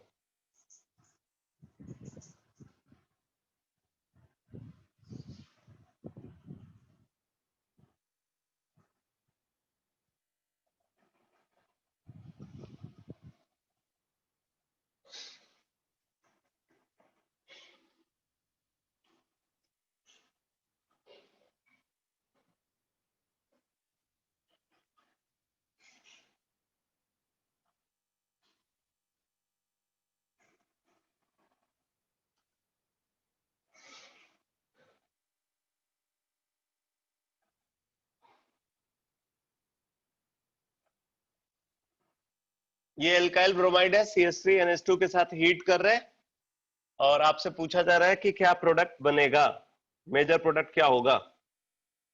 ये ऑप्शन गिवन है।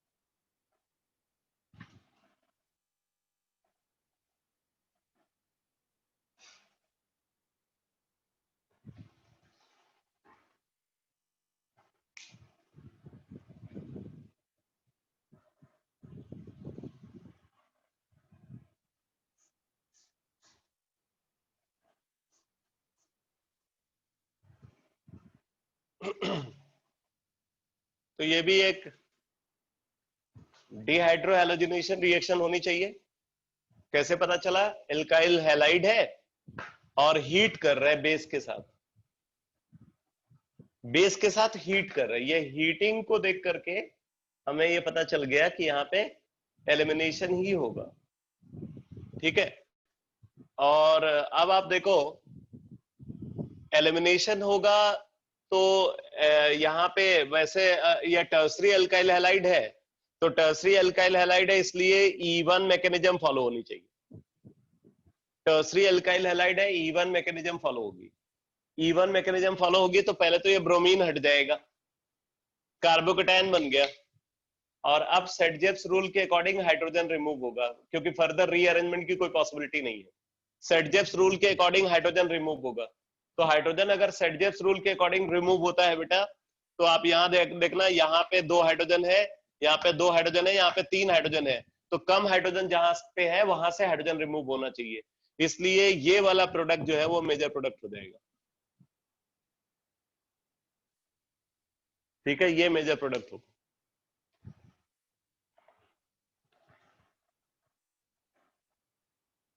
क्वेश्चन नंबर 107, सब कुछ यही है, सिर्फ एक चेंज यहाँ पे कर दिया, यहाँ पे इन्होंने ET थ्राइस N यानी कि टर्सरी अमाइन को एज अ बेस यूज किया है, ET थ्राइस N को यूज किया है। और ऑप्शन में यहां पे NET थ्राइस पॉजिटिव है और इधर इन्होंने एक प्रोडक्ट ये बनाया हुआ, बाकी पहले दोनों ऑप्शन सेम है।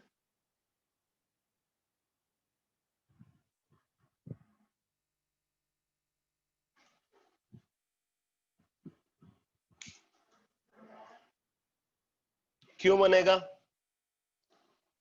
ए ऑप्शन क्यों होगा बोलो? बल्कि बेस है, बल्कि बेस है, एकदम सही है, वेरी गुड। देखो यहाँ पे बल्कि बेस है बेटा, तो मैंने बताया था कि अगर बल्कि बेस को आप यूज करोगे तो E2 रिएक्शन में हॉफमैन्स एलिमिनेशन रूल फॉलो होगा, तो ये हमेशा लेस हिंडर्ड कार्बन से हाइड्रोजन रिमूव करेगा, तो यहां पे हिंड्रेंस कम होगा, यहां पे हिंड्रेंस ज्यादा होगा, तो इस वजह से option A is correct. Option A is correct due to steric hindrance.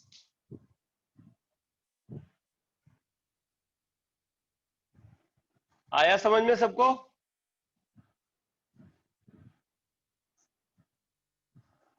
A option क्यों करेक्ट है ये क्लियर हुआ?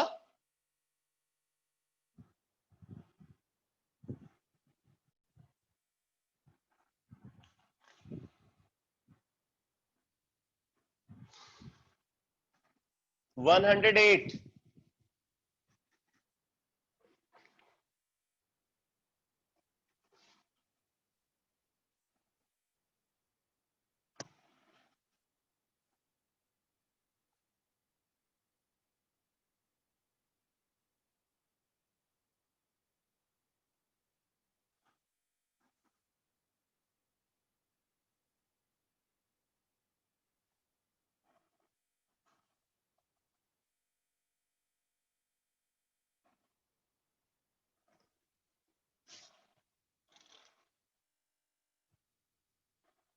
बताओ क्या प्रोडक्ट बनेगा?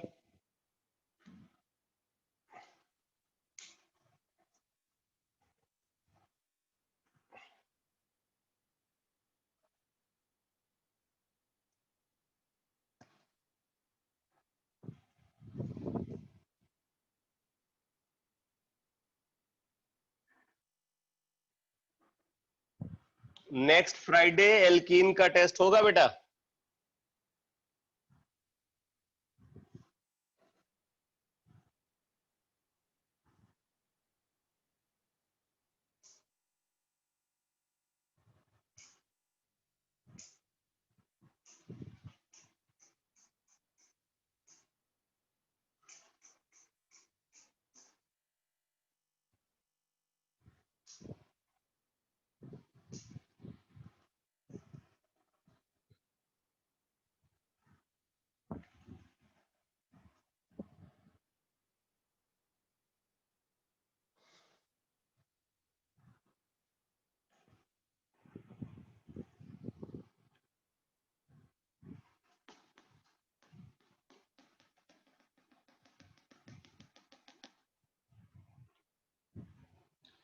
यहां पे ट्रिपल डिहाइड्रोहैलोजिनेशन होगा, C option is correct. Triple dehydrohalogenation होना चाहिए, सी ऑप्शन इज करेक्ट। कैसे होगा जरा देखना, ये क्लोरीन वेस्ट बॉन्ड से अटैच है तो हाइड्रोजन डैश्ड बॉन्ड से अटैच होना चाहिए, यहाँ का हाइड्रोजन डैश्ड बॉन्ड से अटैच है, इधर वाला हाइड्रोजन भी डैश्ड बॉन्ड से अटैच होना चाहिए, तो ये क्लोरीन यहां से हाइड्रोजन, फिर क्या होगा, फिर ये क्लोरीन या ये क्लोरीन और यहां से हाइड्रोजन, फिर क्या होगा, ऐसे ही ये क्लोरीन और यहां से हाइड्रोजन, तो मतलब ट्रिपल डिहाइड्रोहैलोजिनेशन होगा सिमेट्री के अकॉर्डिंग, सिमेट्री के अकॉर्डिंग ऑल्टरनेट क्लोरीन रिमूव हो जाएगा। This product is major product. ये प्रोडक्ट जो है वो मेजर प्रोडक्ट होगा 135 ट्राइक्लोरोबेंजीन। आ गया समझ में?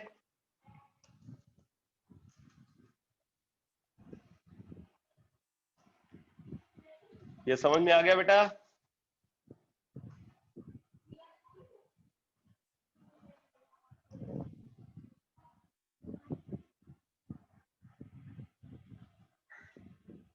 वन 109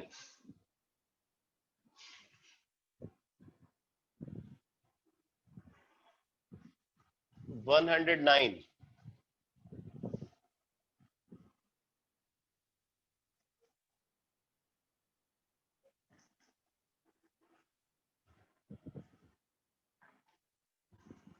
बोला which are the following will undergo fastest elimination with alcoholic KOH. Alcoholic KOH के साथ सबसे फास्ट एलिमिनेशन किसका होगा?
इनमें से सबसे फास्ट एलिमिनेशन एल्कोहलिक क्यूएच के साथ कौन दिखाएगा?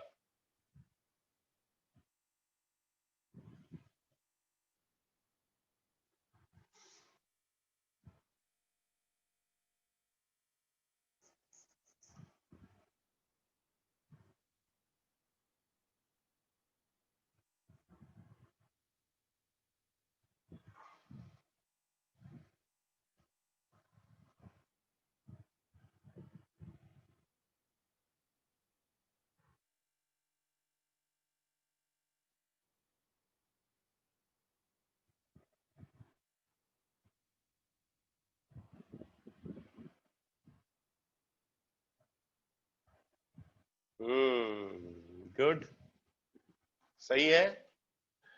देखो सही आंसर है इसका ए। क्यों है सही जरा समझो। ये ब्रोमीन बेस से अटैच है तो हाइड्रोजन डैश से अटैच होना चाहिए, और अगर वो हाइड्रोजन सेडजेप्स रूल के अकॉर्डिंग रिमूव हो तो और भी अच्छा है। तो यहाँ का हाइड्रोजन डैश से अटैच है और सेडजेप्स रूल के अकॉर्डिंग रिमूव होगा, इसलिए ये सबसे ज्यादा रिएक्टिव है। इसमें आप देखो ये डैश से अटैच है और यहाँ का हाइड्रोजन भी डैश से अटैच है, तो सेडजेप्स रूल के अकॉर्डिंग जिस हाइड्रोजन को रिमूव होना चाहिए वो सिन है, तो वो रिमूव नहीं हो पाएगा, तो इसलिए मजबूरी में हाइड्रोजन यहां से रिमूव होगा, लेस रिएक्टिव हो जाएगा। इसमें आप देखो ऐसा कुछ क्लियर ही नहीं है, ठीक। और यहाँ पे अगर आप देखो तो यहाँ भी सेम प्रॉब्लम है, सेडजेप्स रूल यहाँ पे फॉलो नहीं हो रहा है उस तरीके से, तो इस वजह से सबसे तेजी से रिएक्ट करेगा ए, तो option A is correct.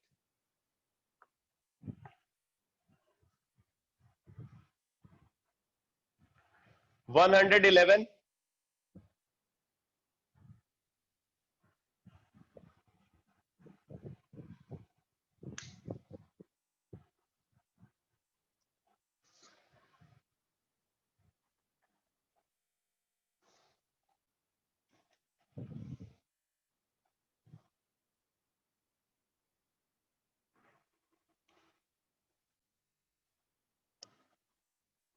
Question में बोल रहा है arrange the following in decreasing order of E2 reaction. Arrange the following in decreasing order of E2 reaction. पहले वाले में सब क्लोरीन बेस से अटैच है,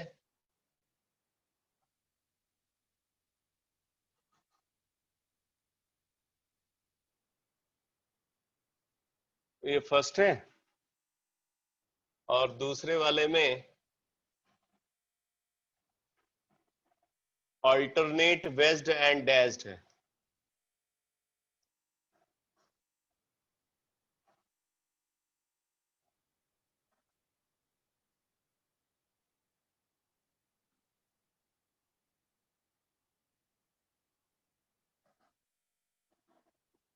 और तीसरे वाले में 3 सक्सेसिव जो है वो वेज से और बाकी 3 डैश से अटैच।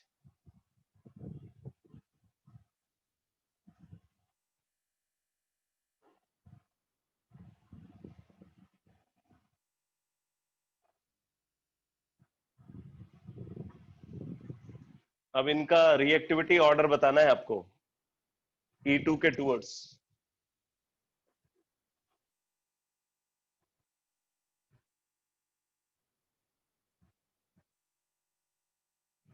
तो इसमें सेकंड तो इनर्ट रहेगा, सेकंड इनर्ट रहेगा। सबसे ज्यादा रिएक्टिव फर्स्ट ट्रिपल डिहाइड्रोहैलोजिनेशन होगा। यहाँ पे ट्रिपल डिहाइड्रोहैलोजिनेशन नहीं होगा, ज्यादा से ज्यादा 2 डिहाइड्रोहैलोजिनेशन हो सकता है। ठीक है, तो first, third, second, first, third, second, ये ऑर्डर होना चाहिए। सर इसमें हमें बोलो। पता कैसे चलेगा डिहाइड्रोहैलोजिनेशन है या डीहैलोजिनेशन? कुछ दे तो रखा नहीं है। E2 बोल दिया ना बेटा।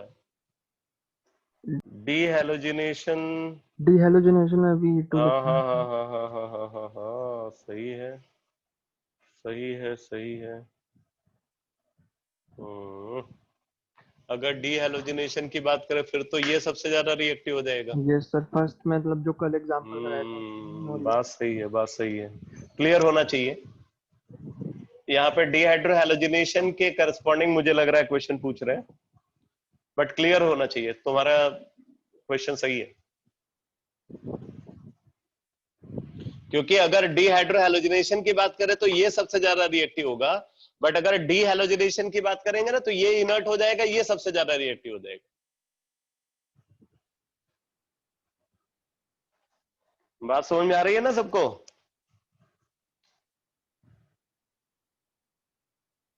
ये यहाँ पे क्लियरली डिफाइंड होना चाहिए कि डीहाइड्रोहैलोजिनेशन के टुवर्ड्स रिएक्टिविटी ऑर्डर या डीहैलोजिनेशन के टुवर्ड्स रिएक्टिविटी ऑर्डर। अच्छा, question number 112। Question number 112।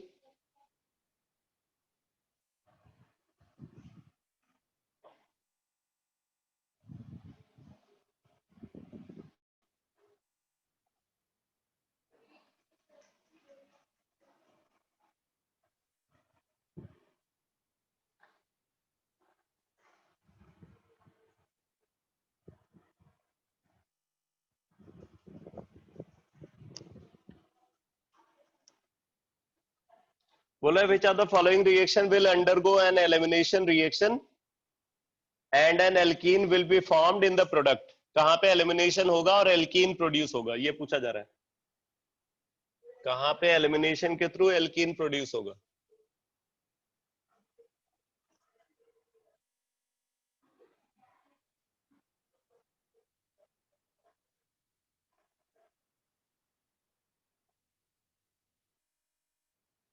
First option,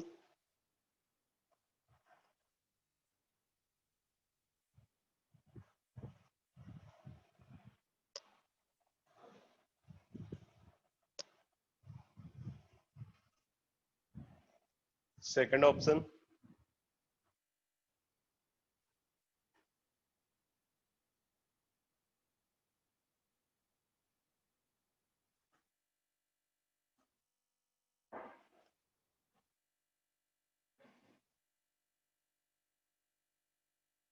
third option,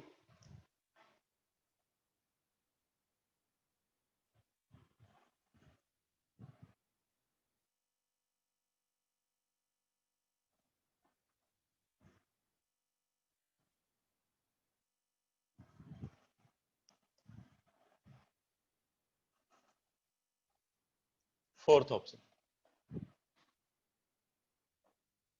कौन एलिमिनेशन के थ्रू एल्कीन बनाएगा इन चारों में?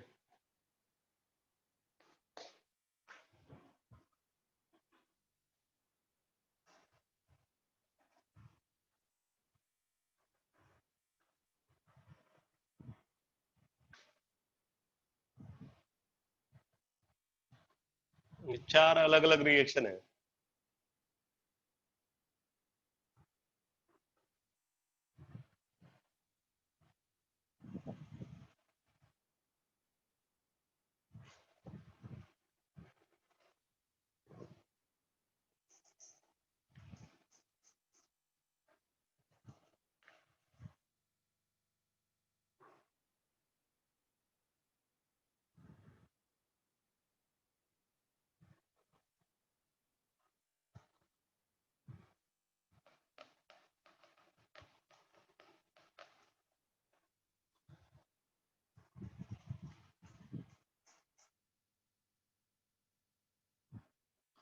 अच्छा मुझे ये बताओ, ये रिएक्शन कौन सी है? अगर ये रिएक्शन होती तो कौन सी रिएक्शन है ये?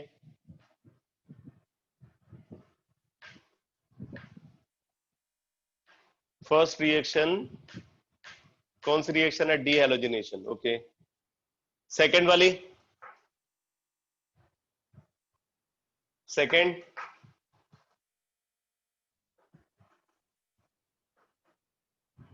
डिहाइड्रोहैलोजिनेशन। थर्ड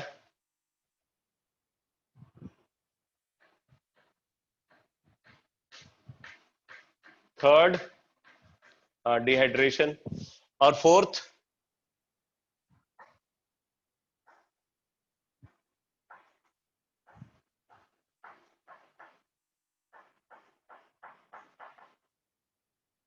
फोर्थ रिएक्शन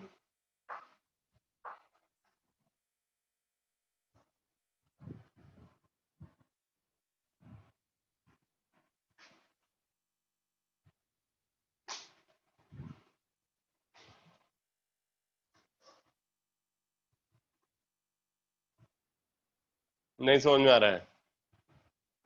अरे भाई ये हॉफमैन्स डिग्रेडेशन है। ये वाली रिएक्शन हॉफमैन्स डिग्रेडेशन है।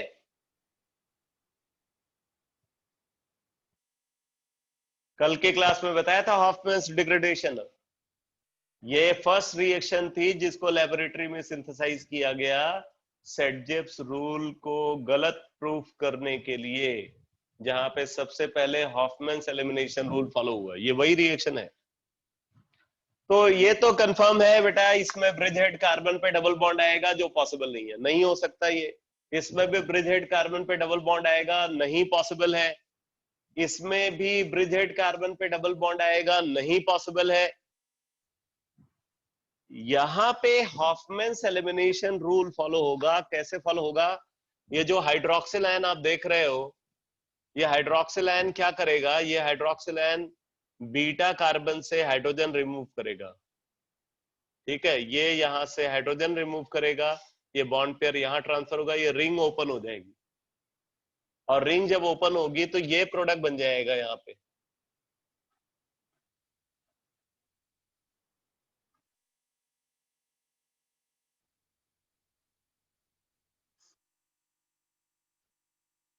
ये प्रोडक्ट फॉर्म होगा।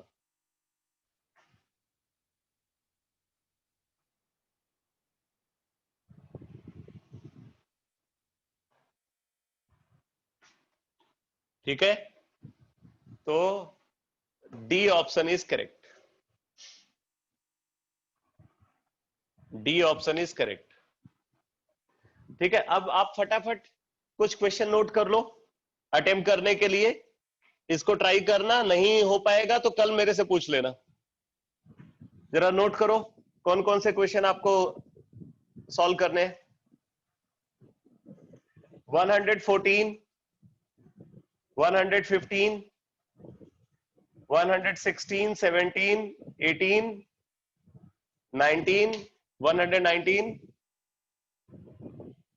120, 121, 122, 123, 124, 125, 126, 127, 128, 100, 129, हाँ 129, 130, 131, 132, यहां तक कर जाओ, ठीक है। 132 तक आप अटेम्प्ट कर जाओ, और इसमें से जो प्रॉब्लम जो है आप नहीं सॉल्व कर पाओगे वो आप कल की क्लास में मेरे से पूछ लेना, ठीक है बेटा। और कल फिर हम लोग इसका केमिकल प्रॉपर्टी को कंटिन्यू करेंगे, एल्कीन की केमिकल प्रॉपर्टी को कंटिन्यू करेंगे।